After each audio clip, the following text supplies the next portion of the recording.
Today's episode of Hidden Forces is made possible by listeners like you. For more information about this week's episode or for easy access to related programming, visit our website at hiddenforces.io and subscribe to our free email list.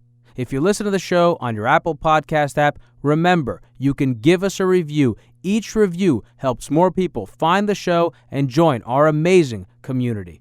And with that, please enjoy this week's episode.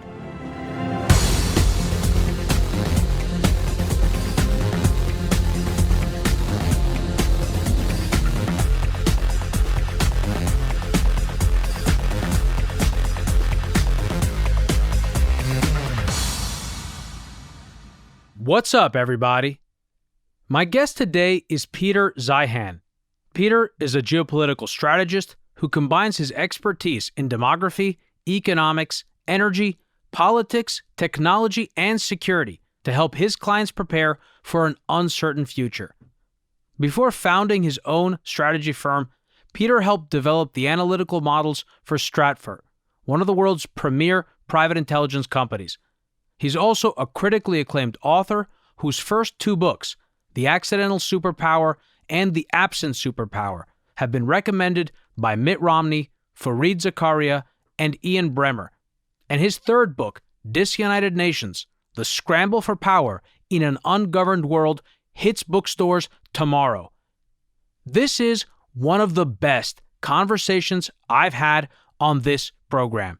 Just from an educational standpoint, it was phenomenal.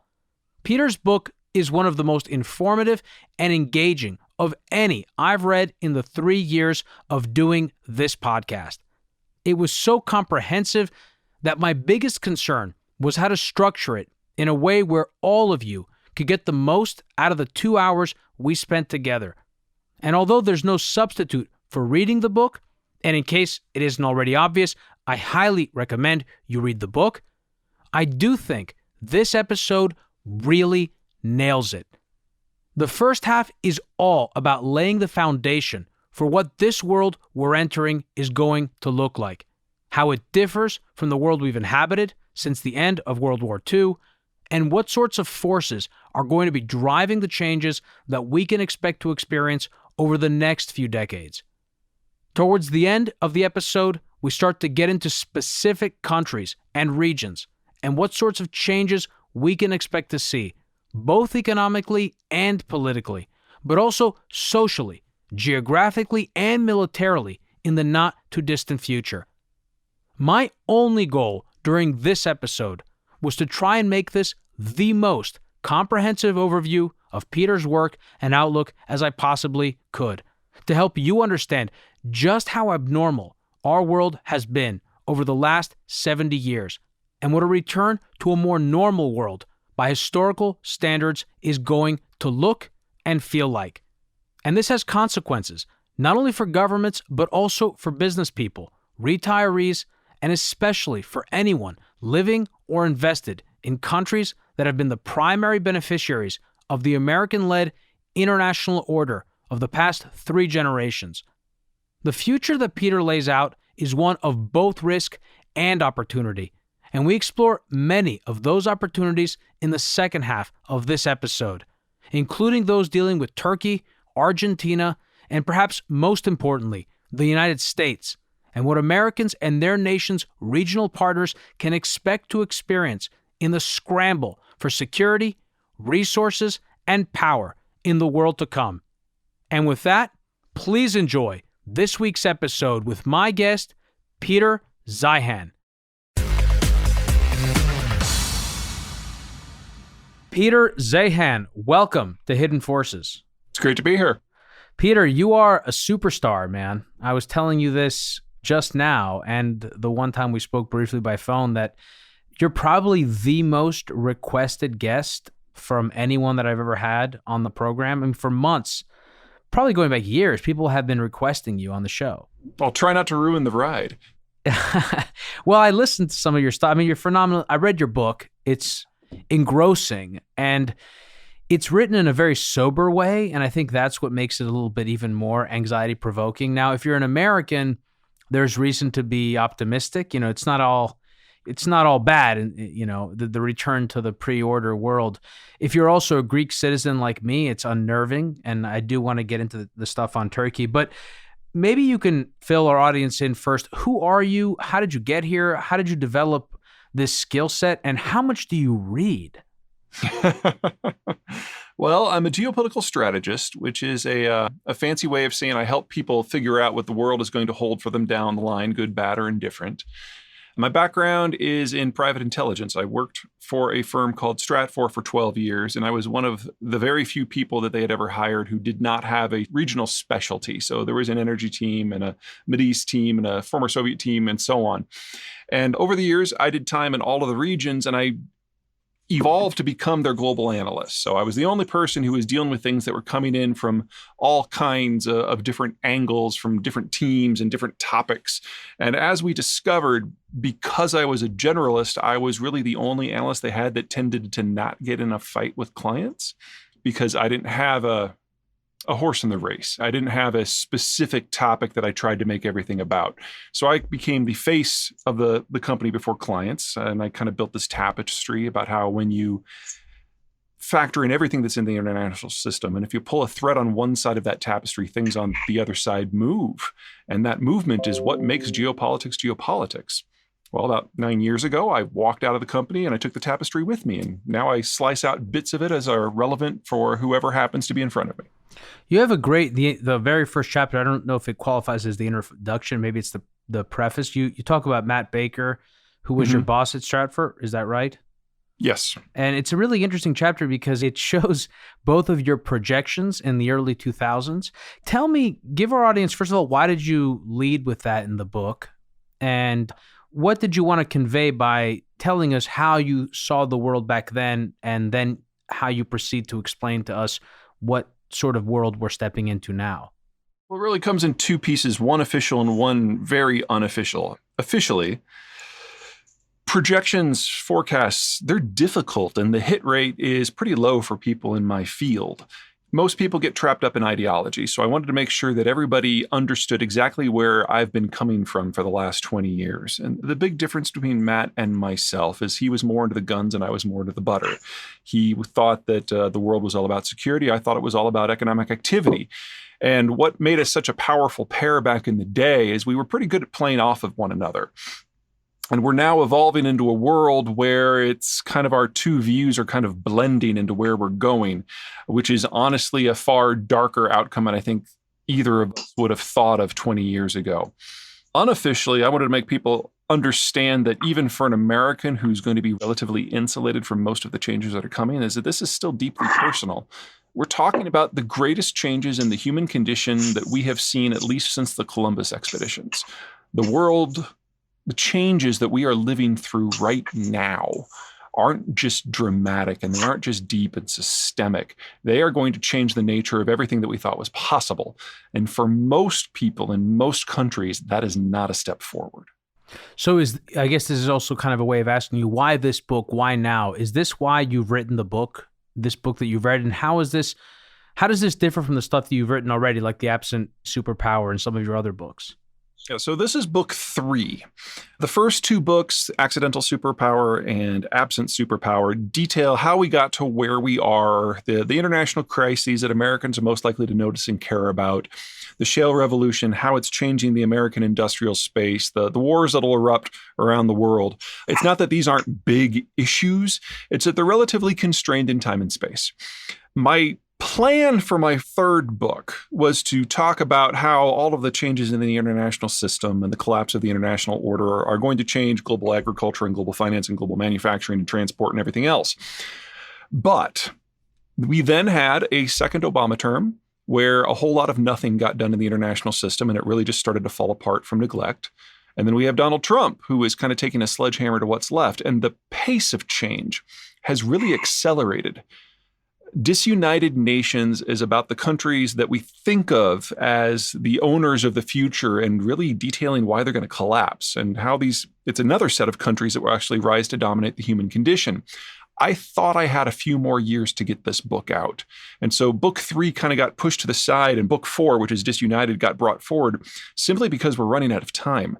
If just the publication schedule in order to get a fourth book out, which, takes a year to two, it's going to happen that soon. We really are in the end of days as regards the world that we know, as we think of the global order and global trade and global finance. This is the end of it, and we are about to experience something very, very new, or if you're historically minded, something very, very old. So there's so much to get into. Peter, I mentioned to you that the rundown I came up with for this conversation is 23 pages long, and you have scorecards, report cards for every single one of the nations that you profile. Of course, there are other nations that come into the book as a result of those profiles, and there are nations that are better positioned in this new world, and there are those that were well positioned in the old order that are going to lose out in this one, and new emerging spheres of influence. So I think maybe the best way to get into all of that is to give people a sense of what was this order, how did it come about, and how, in some sense, abnormal was it in terms of shaping the world that we consider to be normal today?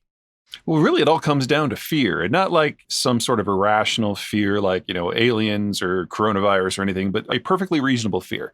The American forces at the end of World War II were sweeping across Europe, and when we met the Soviets, we realized that they had conquered something like 30 times as much territory as we had in the same amount of time, and the sheer volume of people that they had killed along the way, it was freaking intimidating. So the Americans knew that if it came to a straight out slugfest with the Soviet Union right after the Germans fell, that we were going to lose and lose badly. We didn't have the nerve. We didn't have the capability. We were on the wrong side of the planet. We didn't have the logistical potential. And the countries that we would have used as allies in that sort of fight had really spent the last 500 years at each other's throats. It was not exactly the sort of alliance that encouraged confidence. So the Americans had to come up with a means of motivating everyone who had seen what the Soviets had done to stand against the Soviets nonetheless. So we Americans did something that we're pretty good at. We made it about money. We created a global system where anyone could go anywhere at any time, purchase any raw commodity, ship it home, metabolize it into a finished good, and then export it primarily to the American market for hard currency. This is something that even at the height of their empire, the Brits couldn't do because there were always parts that the Germans or the Chinese, the Japanese controlled. At the end of the war, the U.S. was the only Navy, and we put it at the service of the global commons, which was put at the service of individual economic growth in individual countries. All you had to do was be on our side versus the Soviets, and if push came to shove, serve as cannon fodder. That was a deal that war-torn Europe and war-torn Asia jumped on, and that gave us everything from the Japanese alliance to NATO. This is the world that we know, and it lasted for a good 40 years. What's unique about the world we're in right now is the Cold War ended back in the early 90s, but the Americans never bothered to update their system. We, in 7 straight electoral contests, went with the candidate who wasn't interested in foreign affairs. And so the global system was just allowed to ride. And it was getting ever less attention from the United States, ever less maintenance. It started to fall apart. Countries within it thought that this was the new normal, that the U.S. would just continue doing all the heavy security lifting for everyone. And so American politics changed with it. And eventually that brought us to Barack Obama, who did nothing, and Donald Trump, who was destroying. This is where we are now. We're at the final moment of this system.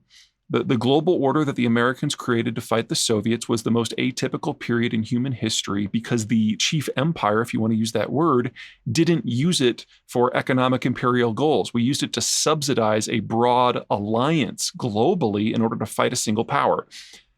And then we forgot about it. And now here we are. So you're saying it was an economic bribe meant for security purposes for the United States? We pay you to be on our side. Right. So let's talk a little bit more about this political inertia, which made it difficult, or what really explains the fact that the American foreign policy establishment and government weren't able to really pivot from the end of the Cold War to this new world, beginning really with Bush, because Bush had begun the process of laying out what was then referred to as a new world order, and there were other terms used to describe it. Why did that ultimately falter, and what accounts for the inertia that followed in the years after?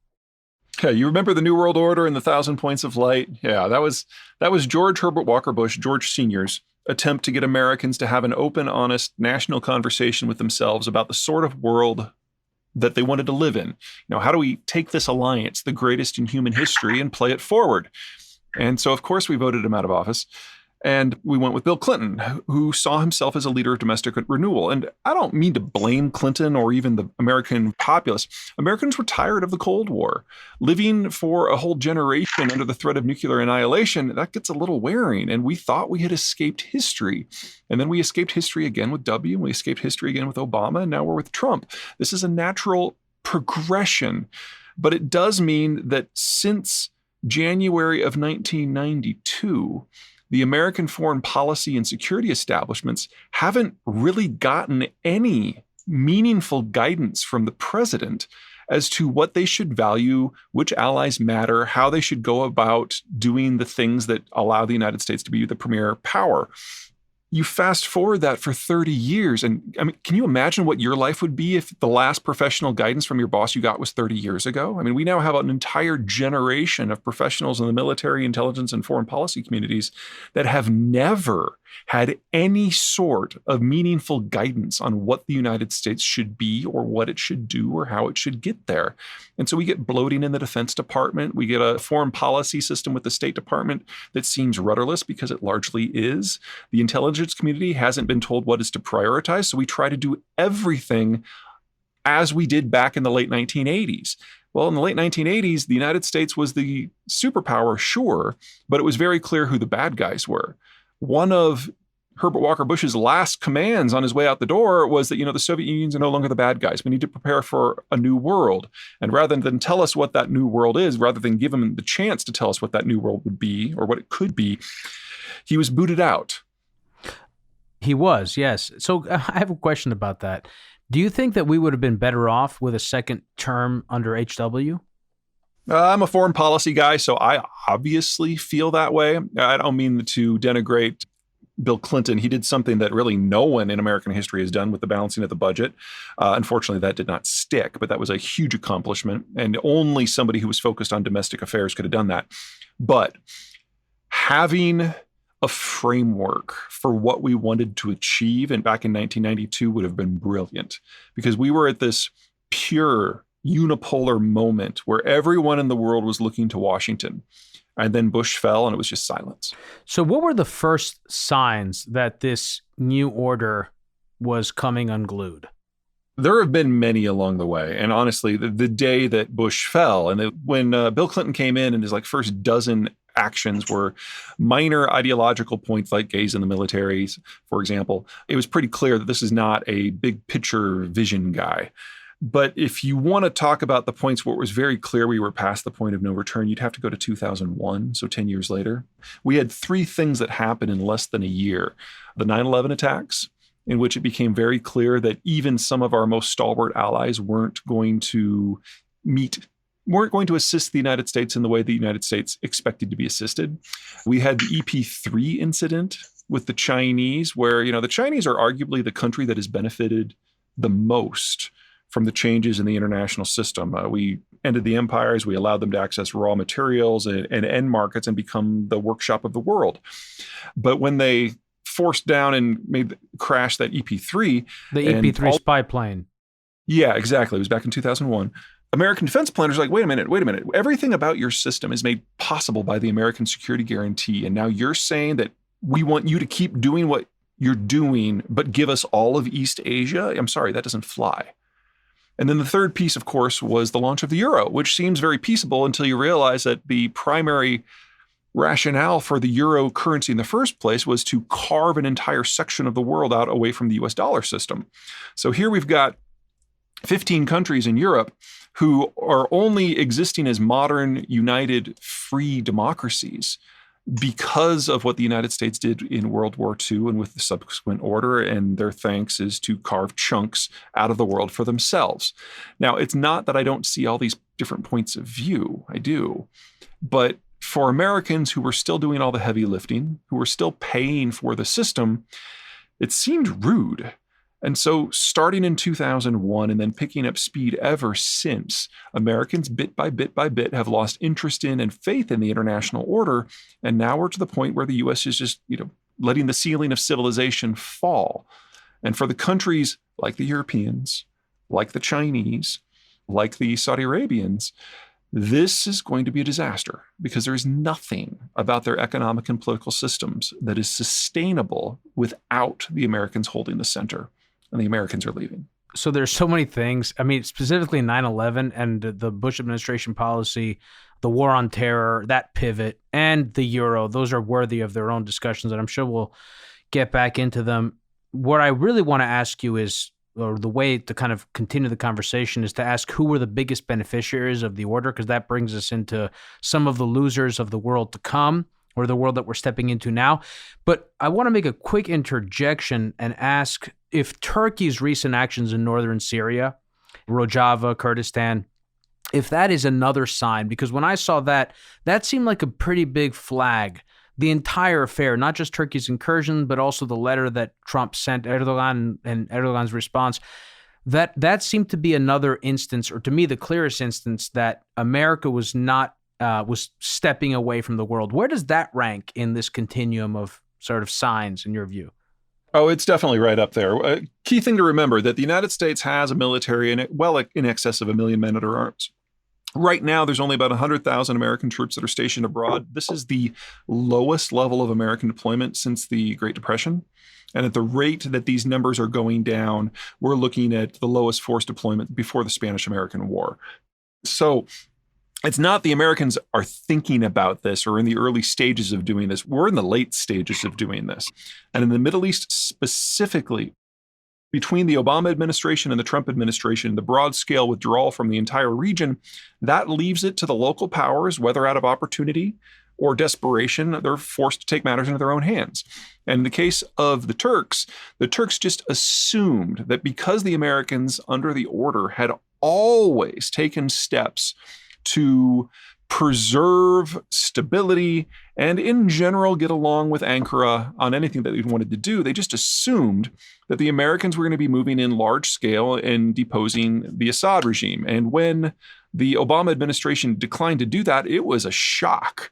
And when the Trump administration then says, we're going to pull out, but you don't do anything cheeky, it was almost a challenge. Because now Turkey is in this zone where the Iranians and the Russians are actively intervening and the Americans are doing nothing. And it's starting to sink in Turkey that if anyone is going to do anything to look out for Turkish national interests in their near abroad, it absolutely has to be Turkey because no one else is going to do it. And one of the things that we have forgotten in this world is that Turkey is not an Arab country. Turkey is not a European country. Turkey is Turkish. It is an independent pole in international affairs. It hasn't been since World War II. It has been subsumed into the American alliance network. But now that the American alliance network is no more, the Turks are realizing, a little belatedly, that their neighborhood to do with as they choose. Doesn't mean it's risk-free, doesn't mean that they won't have pushback. But if there is going to be a settlement in Syria that they like, they are going to have to be the ones who settle it and then be responsible for it. And what is going on in northern Syria right now is exactly that. The Turks are waking up, rediscovering the tools of power that are necessary to counter countries like Iran and Russia who have been agitated against the international order for so much longer. The Turks realize now that this is entirely up to them. So that's a really interesting point and something I thought about often when I was reading your book, which is that, is there a tipping point? I mean, at what point do nations around the world quickly realize that they need to position themselves for this new order, that they just can't wait around, that there's a fast mover advantage to this? How does this play out? Where are we there? One of the things about the global order, one of the defining characteristics is the Americans basically told the whole world that geography doesn't matter anymore. We're going to patrol the oceans for everyone, so you don't need a navy. We're going to guarantee raw material and market access for everyone, so you don't have to do that for yourself. And this enabled countries the world over to access raw materials and energy on one side and finished goods and consumer markets on the other side, and expand and develop and urbanize and modernize in ways they never could have before. Now, for the countries that could do that already, This was kind of a gut punch because these were the countries that were special before, and all of a sudden the Americans say, no, you're not special anymore. Now, the short list of countries that could function without the Americans, Japan, far and away the top of the list. Turkey makes the top 4. France does really well. So does Argentina.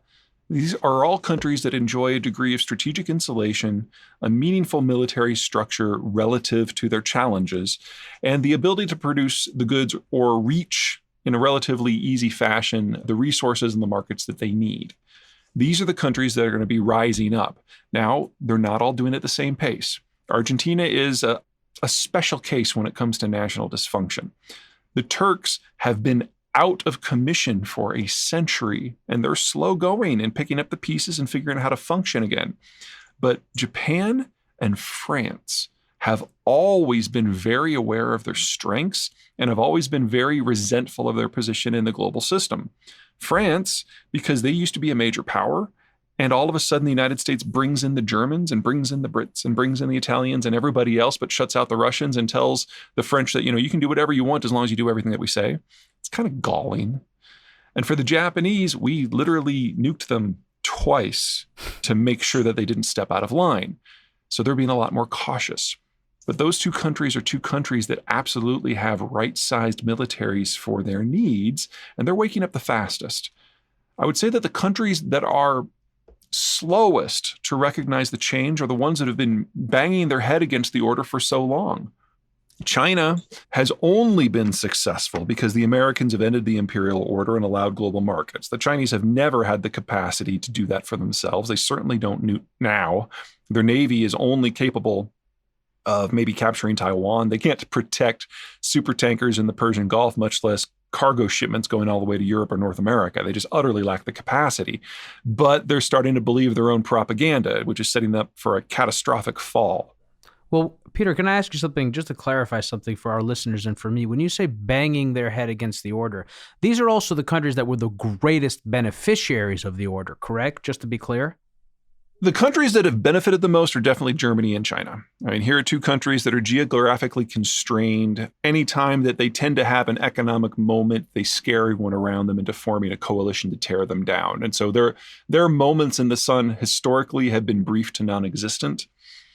What really sets these two apart now is how integrated they've become with the wider world and with each other in an era where the Americans have removed security concerns from the table. Put those security concerns back on the table, and everything that has made the German and the Chinese systems thrive in the past 70 years really goes away overnight. So we're going to see some spectacular collapses in those two countries in the not too distant future. For banging the head against the order, the better countries to look at are probably Iran and Russia. Now, the global order was formed to face down the Soviet Union, so the Russians are pretty obvious there. But Iran, the United States doesn't use a lot of Persian Gulf oil, never has. What happens is the oil flows out of the Persian Gulf to fuel global trade. And global trade is what gives the Americans their alliance network, and the alliance network is what gives the Americans their security. Well, the Americans are now defining security differently. They've never really used the trade. Courtesy of the shale revolution, they don't care about the oil. So everything that's kind of kept the Americans bound to this region is now gone, which means that Iran has gone from fighting the order because the Americans are in charge of it to all of a sudden being one of the countries that is most dependent upon freedom of the seas.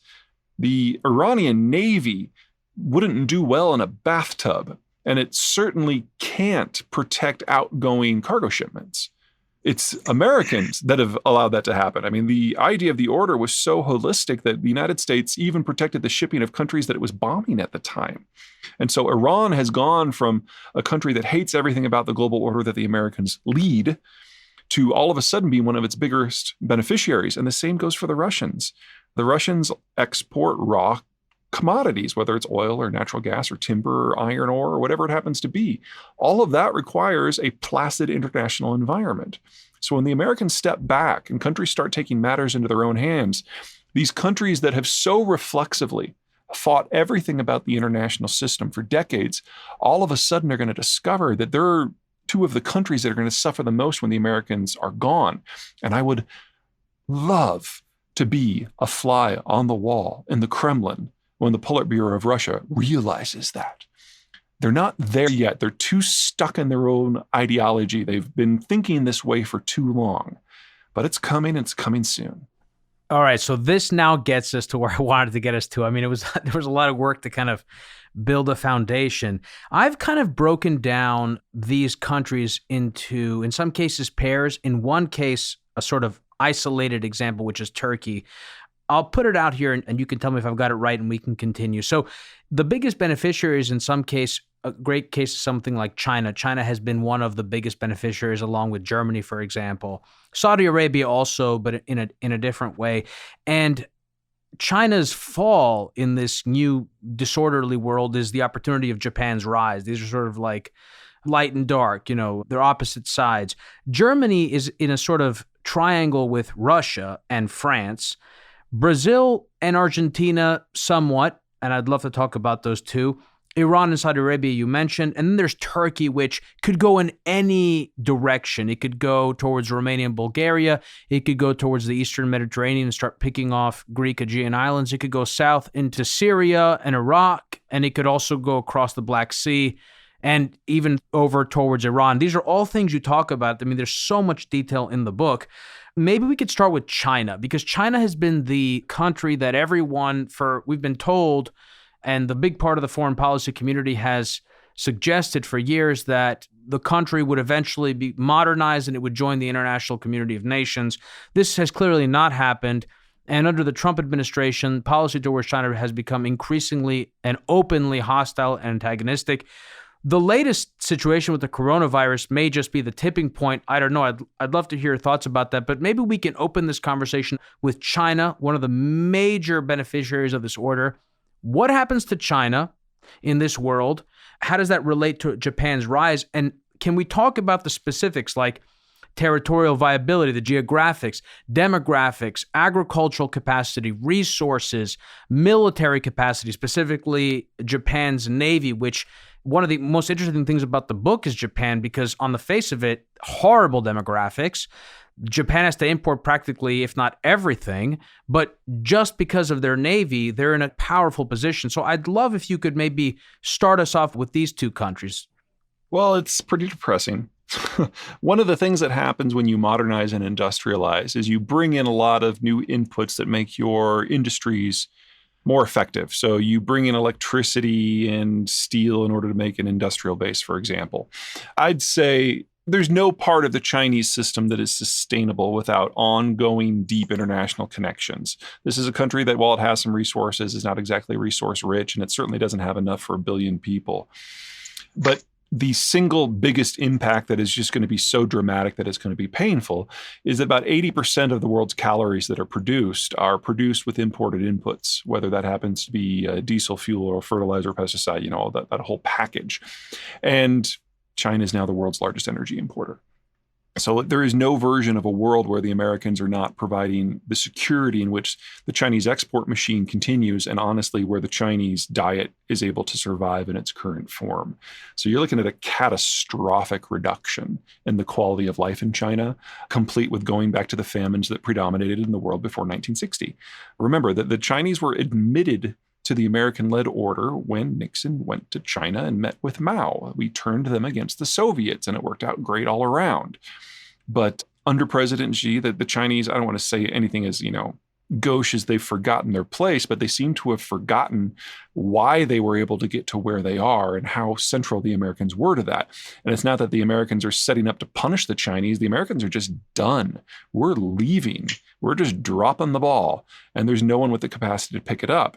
So you look at a country like China, and you've got the one-child policy. So there are no consumers, and that workforce is becoming thin and worker costs are going up. You look at their energy markets. They import roughly 80-85% of what they need. That goes away. You look at their agricultural markets. They can't maintain the food output that they've got right now. That means they've got too many people, even as they're aging into mass retirement. You look at their military structure. Sure, they've got a lot of ships on paper, but they don't have the capacity to reach beyond the first island chain. They can't guarantee their own trade, much less become a global hegemon. The Japanese have almost none of these problems. They're on the first island chain. They're not mainland. They're facing east. They're not constrained. They've got a blue water navy that's worthy of the name. It's the second most powerful navy in the world. Their needs are a lot. Just for listeners, Peter, I just want to, you're saying so many great things. First of all, just tell our listeners what a blue water navy is and why it's important in the context of this conversation. So people, because most people don't know what that is. A blue water navy is basically one that can sail almost anywhere around the world. The Chinese Navy really only has a range of about 1,000 miles. Now, they do have a handful of surface combatants that can go further than that, but not without any sort of significant support. In addition, they've got to, if they want to go anywhere important, they've got to sail by a lot of rival countries: Korea, Taiwan, China, Indonesia, Singapore, Pakistan, India. This is problematic. Whereas the Japanese, if they want to reach the Western Hemisphere, all they have to do is set sail, and there's no one between them and the west coast of the Americas. So the Japanese have a higher capacity, they have lower need, they've got greater reach, and they don't have to conquer anyone along the way. It's just easier. You add in the fact that their navy is blue water, and that means they can engage the Chinese at the time and place of their choosing in order to extract the maximum pain or the maximum concessions. It's because really, they can sail away from the Chinese shore. They don't have to be exposed. They can sail away and sink Chinese ships along trade routes and basically cripple the Chinese capacity to import anything. Yeah, absolutely anywhere they want. Now, if I was a betting man, I would say that they'd probably do that somewhere in the Indian Ocean, where there's absolutely no possibility that the Chinese can provide any sort of land-based support. That would be the easiest, no muss, no fuss. Any sort of war would probably be over in a few weeks. So this is great, because I want to help listeners get a sense of the visual map here, because that trade route is super important, not least because it's an energy route. Because you mentioned, I think earlier when we were talking, the United States doesn't rely on Middle Eastern oil. And actually, it would be great if we even had a chance to get into a conversation about the revolution in shale oil and natural gas that's happened in the United States and what that's done for the U.S.'s energy independence, and maybe talk about the refining process also and kind of integration of those supply chains. But the Chinese are heavily reliant, as is the rest of Asia, on Middle Eastern oil. So how does that work? In a world where the U.S. steps away and the U.S. Navy is no longer guaranteeing the security of those supply routes, of those trade routes, what happens there? Who fills the vacuum? How do the Japanese, for example, fill that vacuum? And how do the countries in the region jostle for positioning there? That's a really messy question. There are very few countries that have the naval capacity to even reach the Persian Gulf in any sort of meaningful volume. So you've got the Brits, the French, maybe the Turks, but that's largely because they border the area via land. The Japanese, in a reach, in an absolutely ideal scenario, the Chinese, and that's about it. So what'll probably happen is, without the Americans to limit competition among the local powers, is eventually you'll get a fight between the Saudis and the Iranians over the future of the region. But it's not like outside powers can just sit by. Oil is not something like, oh, we're not going to need any for the next 6 months, so we'll just wait for this to sort out and deal with the winter. No. If you want fuel, if you want electricity, you've got to go, and you've got to go now. You've got to maintain a supply. So you'll get all these powers who can maybe just barely reach the region, but can't really impose a reality on it in the way the United States can.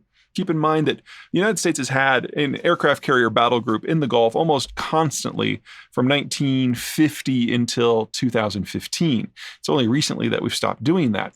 No one else in the world has an aircraft carrier battle group. I mean, one American aircraft battle group is nearly as powerful as the combined navies of the rest of the planet. So it's not like anyone can just go and impose a new reality just because they're there. That, and they're not all going to be on the same side. So you'll get 3, 4, 5 different powers in the same naval footprint trying to take control of whatever oil or take delivery of whatever oil they possibly can while the two oil producers are shooting at one another. This is, in a word, messy. And there is no way there is going to be enough crude for everybody in a world where the United States is not maintaining the security situation. Well, what you're also describing to is like really make the point is that not only may there not be enough oil, but the supplies are extremely volatile. They're uncertain, especially in the event of a full-blown war of attrition between Iran and Saudi Arabia. Yeah, because on both sides, a primary target will be the oil production of the other side. I mean, it's just kind of an obvious situation. You take out the other side's economic lifeline. So I could go in two directions here. One would be to ask what the dynamics are between Iran and Saudi Arabia, because you make a great point in the book, which is that Saudi Arabia doesn't really care necessarily about ruling the Middle East so long as they prevent Iran from doing it. I would like to talk about that, but maybe we can just go back a little bit to where we were on China, because you mentioned fertilizers, and which kind of gets us a little bit to agriculture. China's capacity to feed itself. Talk to me about that. First of all, how do we think about the U.S. breadbasket, the Midwest, for example? How does that compare to what China has, given the size of its population? And what are the Chinese looking at in terms of food security? Sure. Well, the U.S. Midwest is the greatest agricultural basin in the world. Not only is it arable, not only is it in the temperate zone, it takes moisture from two different systems. From west to east, you've got the jet stream. And while the jet stream moves from year to year, and sometimes you have drought years and sometimes flood years, it's not alone. You also have the Gulf system that sends tropical moisture that, of course, Texans know as hurricanes. But by the time you get to Iowa and Kansas, it's just rain. It's pretty rare for an agricultural basin to have two different precipitation systems, kind of a monsoonal boost and then a more regular system.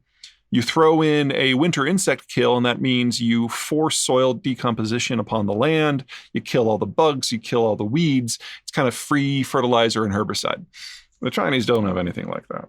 All of China only has a single moisture source. Northern China is remarkably thin soils, and it's backed by a desert, so you get droughts followed by floods pretty regularly. You go further south in the country, you get rugged terrain where agriculture is a lot more difficult and the costs of input are higher. But if you want to bring this to the modern era, with the shale revolution, the United States is a net exporter of all the things that agriculturalists need. Fuel, pesticides, herbicides, the entire chemical suite. China is an importer of all of it because it has to be. It doesn't have the energy production. It imports the vast majority of their fuels. It imports all of the raw commodities that go into a fertilizer industry. So without trade, you've got to look at what fertilizers and chemical pesticides and things like them have done for us. When the world industrialized for the first time back in the late 1800s, we saw per acre output of foodstuff increase by a factor of 4 because of these new additives. Well, it doesn't take a genius to say that when you take these additives away, we're going to see something moving in the opposite direction. Doesn't necessarily mean we're going to have a hard 80% collapse, but let's say it only goes down by half. That's a hell of a population correction. So, I mean, that naturally brings up a question. Well, first, so what is it, 1/20th or 1/12th the amount of food production that the United States produces is what China can produce with its agricultural model? Is that right? It really depends upon inputs. One of the things to keep in mind about China's financial model is that it's not profit-driven, it's outcome-driven, usually political. So they will print a lot of currency and they will throw whatever possible financial resources they need in order to force the output that they need. And so they over-fertilize, they over-pesticide, and so on. Overall, and it really depends upon which crop you're talking about inputs that are about 5 times the volume of what we use in the United States. Well, they've also paved over a lot of the farmland, haven't they? I mean, which goes back to the point about directives. Their best farmland by far has become urbanized, yes. Yeah, they've done a lot to wreck that country. So what does this mean for the future of the Chinese Communist Party and their capacity to maintain control of China if they're going to face such food insecurity, and if they cannot control the security of their trade routes? How do they manage this? Well, spoiler alert, not well. The Chinese Communist Party has known a lot of these problems were coming for the last 25 years. And every time they thought they had a moment to kind of breathe, they've put in a small-scale reform program to try to make the system work a little bit better. But it has always generated political backlash. And since ultimately their entire financial and agricultural system is geared towards political outcomes, they immediately backed away. So the distortions have gotten bigger and bigger and bigger. At the same time, their international exposure has gotten more and more and more. And their demographic situation has gotten worse and worse and worse. So we really are well past the point of no return. At the same time all that has happened, the folks at the top of the political party have realized that they're gunning for a real political crisis. And since they didn't think that economic reforms would get them to where they needed to, they decided to go the other direction and politically centralize everything and basically make their next premier the equivalent of one of the Chinese emperors of old, and that is Chairman Xi. Well, we're now in a situation where Xi has consolidated more power unto himself than any Chinese leader in history, more than Mao, more than the emperors of old, which means today, when anything goes wrong, it's Xi's fault. And with the coronavirus outbreak, we are starting to see more than merely whispers, but a rising tide of discontent as the average Chinese citizen is starting to place blame on the party itself and at the person at the top. And when political systems like where the CCP is today start to experience that sort of criticism, they do not get softer. So I think a more ossified, a more brittle, a harsher future is in immediate store for the Chinese Communist Party, which means that when this breaks, the Chinese Communist Party is going to drive this system into the ground in an attempt to eke out every last little bit of time and power that they possibly can. If you had asked me 5-10 years ago, I would have said that the Chinese have a chance to reform this. They've now conclusively made the decision that reform is not the path, and they are going to utterly destroy their country in an attempt to maintain power. So what does that look like? Does that look like stepping on the stimulus accelerator until they tap out of capital and then they just use their surveillance security state to clamp down in a very totalitarian direction, but with 21st century technology? That is exactly what we've seen with the coronavirus scare. Yeah, so that's kind of a dry run of what we can imagine. More ways than one, yes. Yeah, how do you mean? Well, from the Chinese point of view, that's exactly what's happening. They've steadily built up these tools for citizen surveillance. They're trying to convince people that you don't necessarily have to have an economic improvement in order to give your loyalty to the Chinese Communist Party. Just being Chinese is enough. That works for a while until you, of course, have a nationalist defeat like the virus is handing them right now. But that's only one way that this can go down. Like, we know that they will never reach a consumption-based model because the one-child policy has removed the consumers. That also means that we know that they're becoming ever more economically unviable because their workforce is aging, and so it's becoming more expensive, and they're already experiencing labor shortages. That's another way that this can go down. You can have a shock in the Middle East, which generates an energy crisis, and they import about 80% of their energy. That's another way that this can go down. The Americans could just leave one day and the export industry collapses. That's another way that this could go down. The Japanese could wake up on the wrong side of the bed, scream bonsai, and shut the whole thing down. That's another way that this could go down. The problem with predicting the specifics of China's future is that every pillar that they have used to base their entire modern civilization on is beyond their control. And they're all cracking at the same time. And any one of them is lethal. Which goes back to your point that they've been one of, if not the greatest beneficiaries of the U.S. internationally led order. Yeah, in absolute terms, the U.S.-led no international question. order. Yeah. Do you put it past the CCP to have, at the very least, exaggerated their response in order to just kind of run a test of this system to see just how much control they have over the population? No, I don't think they have ever worried about public responses to the degree that they would feel that they need a dry run. Their general opinion of their own people when it comes to thinking of them as normal. You got to remember that the political history of the West is starkly different. And between the Renaissance and the Awakenings and all that, we actually value what individuals think, whereas the Chinese are much more community oriented. There are pros and there are cons to that. But I don't think that the Chinese have ever been really concerned about implementing a new technology at the state level just to see what the impact is going to be. They've got a goal in mind. They've got some tools. They apply it. That's definitely what they're doing with facial recognition.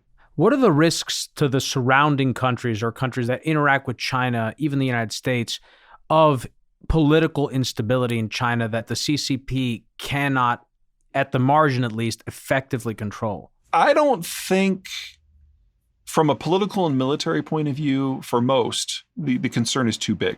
Americans are remarkably self-absorbed, particularly in times of retrenchment like we're in right now. So it would have to get really bad and would have to cross the Pacific for us to honestly even really notice.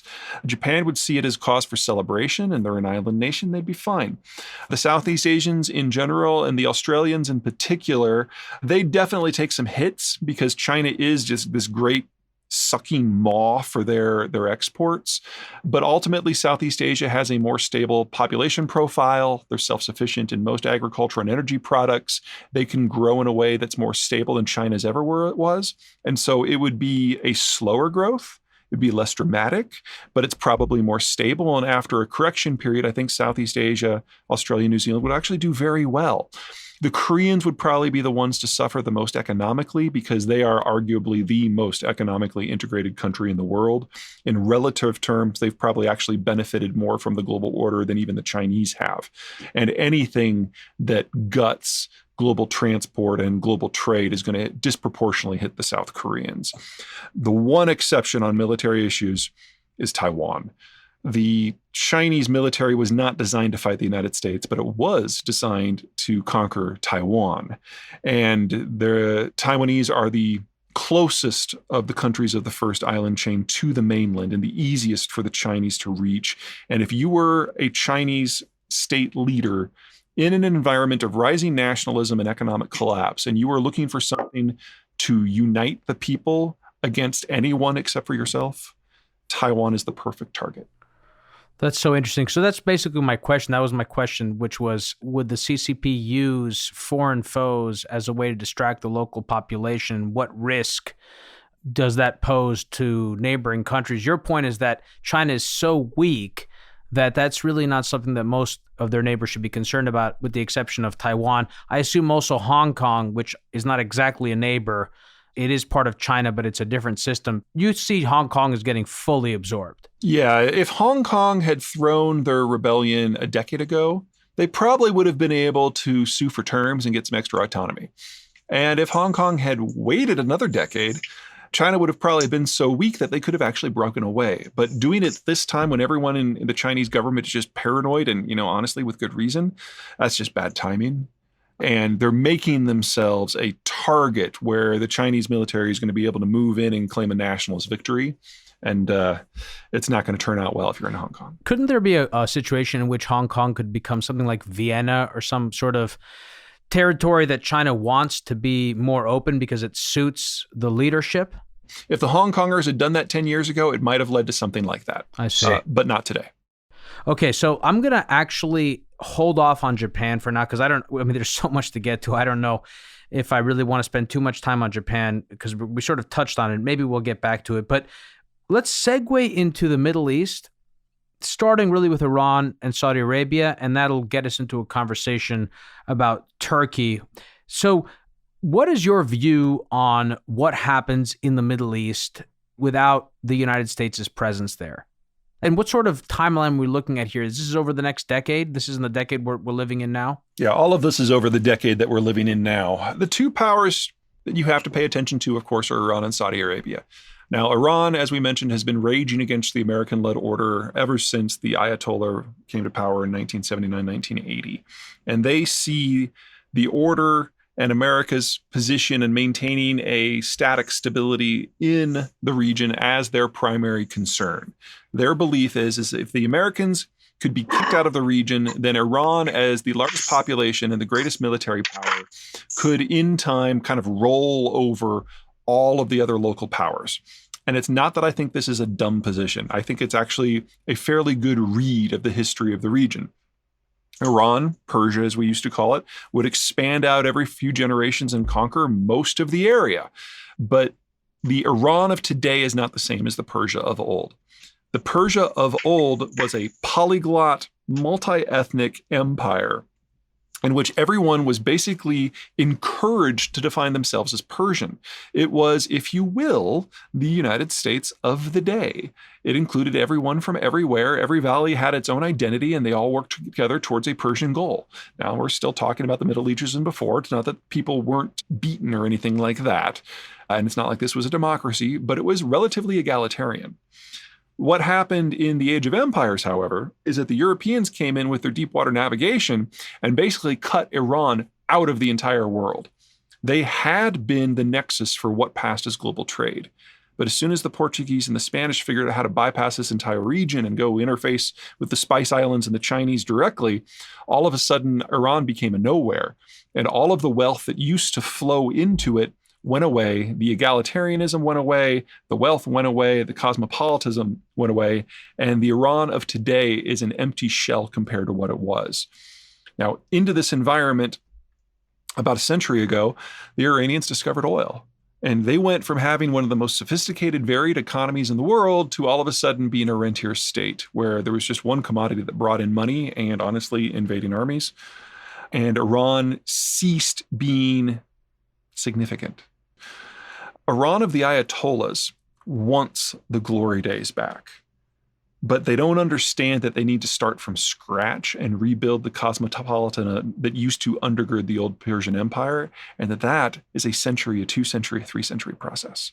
So they're stuck with the economy of today and the political system of yesteryear, and that is just not a good combination. So that's kind of piece one, people who are chomping at the bit to get back to the glory days, but they really lack the tools.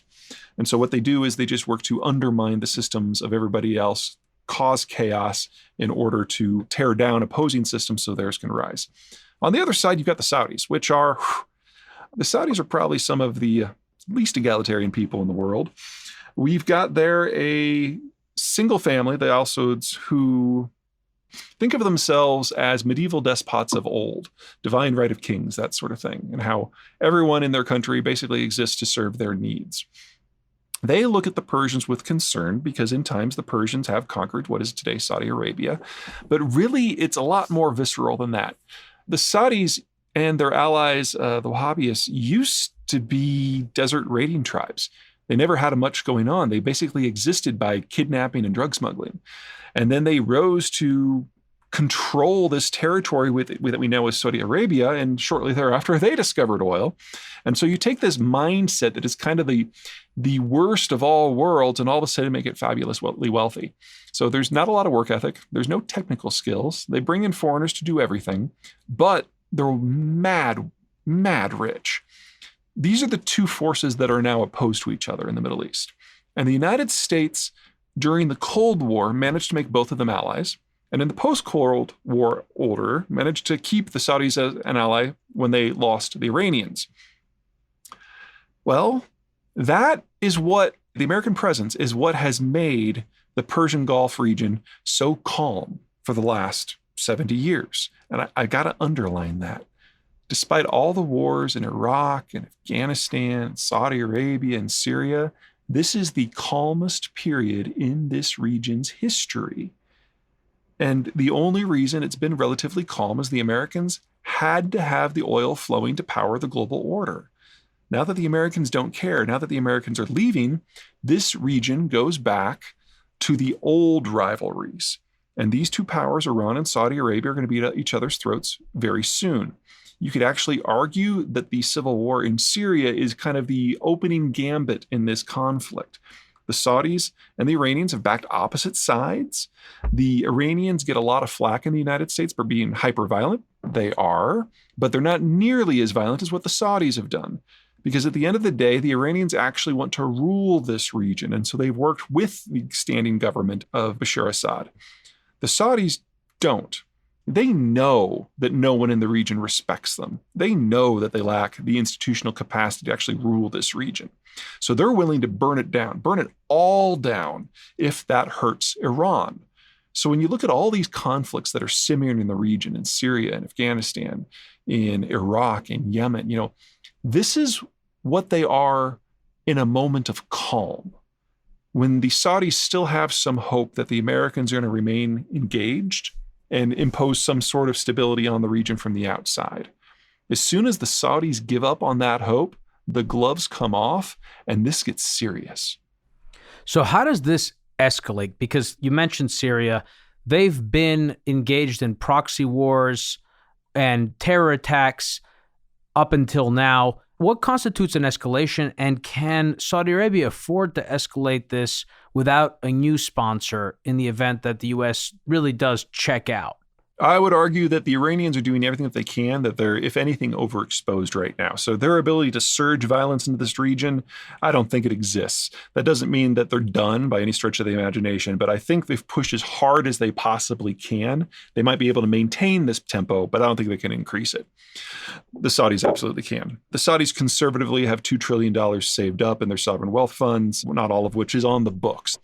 They also, every once in a while, prune minor branches of the family tree and throw princes in prison and take all their cash. So their ability to ramp up what they're doing is extreme. Keep in mind that some of the backroom, quiet militant groups that the Saudis have spawned and unleashed upon their enemies in the past include groups like ISIS and Al-Qaeda. So their capacity for just with a few weeks' notice to go up and stir up a lot of trouble, throw a lot of cash at a militant group, provide them with a little bit of intelligence and weapons, that's almost bottomless. And the only reason it hasn't been more is because they think that the Americans might not be ready to leave. Now, as soon as the Americans do formally leave, they're going to try to find a new sponsor, but really there aren't a lot of players. The Europeans and the Asians really don't have the staying power to play a role, and certainly don't have the deployable militaries in terms of getting a large army to the region to make a difference. Turkey's a possibility, but honestly, the Turks think as badly of the Saudis, I think, as I do. The best bet is probably Israel. Israel is of the firm belief that if we can get various members of the Islamic world fighting each other, then they're not going to have the spare bandwidth to go after the Jewish state. And that's probably a really good plan.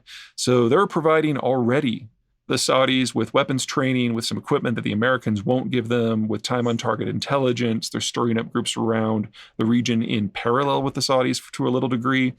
Geopolitics makes strange bedfellows. So what does that mean for example, the jihadists in the region? If they weren't happy with the U.S. stationing troops in Saudi Arabia ahead of Gulf War I, how are they going to feel about an alliance between Saudi Arabia and Israel? Well, the Israelis and the Saudis are never going to have a signed document, and there's never, ever going to be an Israeli base in Saudi Arabia. They've done a very good job at keeping this relatively low profile from a PR point of view, but it's pretty safe to say that most of the Arab world nations today actually prefer working with Israel to Iran. They don't see the Israelis as wanting to conquer them, and that makes all the difference. If you're a jihadi group, you might have a different interpretation of that, but remember that most Sunni jihadi groups, including ISIS, including Al-Qaeda, consider Iran a more hateful enemy than the United States. So, Peter, I want to move us into the overtime for the second hour of this conversation. Before I do, I have one more question about Iran, and that has to do with their nuclear program. What happens to their nuclear program in this environment? It's hard to tell. I mean, it's 1940s technology. It's not all that hard. It's not that I doubt that the Iranians can make a functional nuclear device, but having a nuclear device and having a fully weaponized systems, those are two very different things. The missile program is harder than the nuclear program because you have to miniaturize, ruggedize whatever the device is. That I am unclear whether the Iranians can manage it. But if it ever does appear that the Iranians are getting close, I can guarantee you that the Saudis will go to either Israel or Pakistan and just buy a few. Wow. You're saying the Saudis would use nukes on Iran as a preemptive strike? In a heartbeat. I mean, you got to remember, the United States developed a nuclear weapon during World War II because we didn't think we could win the conventional fight. We didn't nuke Germany because that ultimately became a land war where we had the preponderance of power, and we didn't nuke them. In Japan, we were going to have to do an amphibious landing of the home islands, and we were projecting in excess of 1 million casualties. That was too high a price, so we went with the nuclear option. The countries that use nukes are not the ones that think they can win the conventional fight. So in a straight-up fight in the desert between Iran and Saudi Arabia, the Iranians would win hand down. They've got a larger army. They might not be as well equipped, but they actually have people who know how to fight. The Saudi army probably wouldn't do very well outside of an air-conditioned garage. So the Saudis would go with nukes. And you can replay that anywhere in the world. I don't worry about Chinese nukes. I worry about Taiwanese nukes. I don't worry about Russian nukes. I worry about Polish nukes. Yeah. Wow. All right. So I want to make a few comments before I move us to the second hour. One, your book does a phenomenal job of highlighting geography. We haven't even begun to do it justice in this conversation. I just wanted to point that out for listeners because I do highly recommend your book. Also, demographics. We've covered demographics in our episodes on China. We've done a number of those episodes. Demographics are front and center in your book. They are so important. So are resources and oil, natural gas, and agriculture.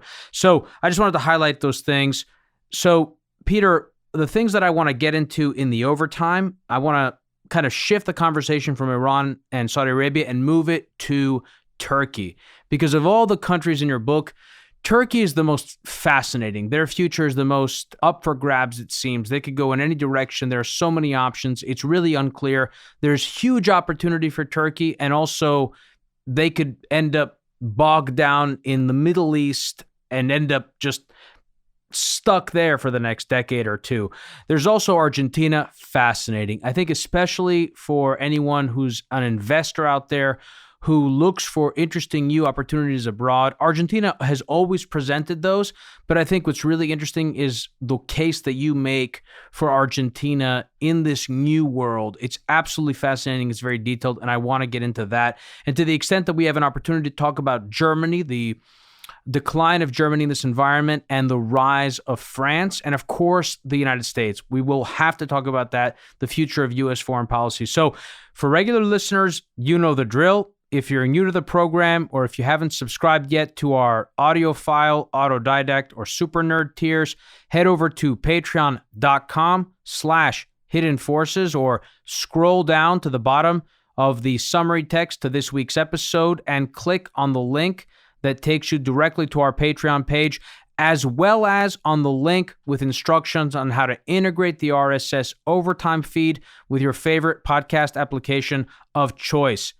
Peter, stick around and we'll be right back on the other side of the overtime. Today's episode of Hidden Forces was recorded at Creative Media Design Studio in New York City. For more information about this week's episode, or if you want easy access to related programming, visit our website at hiddenforces.io and subscribe to our free email list. If you want access to overtime segments, episode transcripts, and show rundowns full of links and detailed information related to each and every episode, check out our premium subscription, available through the Hidden Forces website or through our Patreon page at patreon.com/hidden forces. Today's episode was produced by me and edited by Stylianos Nicolaou. For more episodes, you can check out our website at hiddenforces.io. Join the conversation at Facebook, Twitter, and Instagram at Hidden Forces Pod, or send me an email at dk@hiddenforces.io. As always, thanks for listening. We'll see you next week.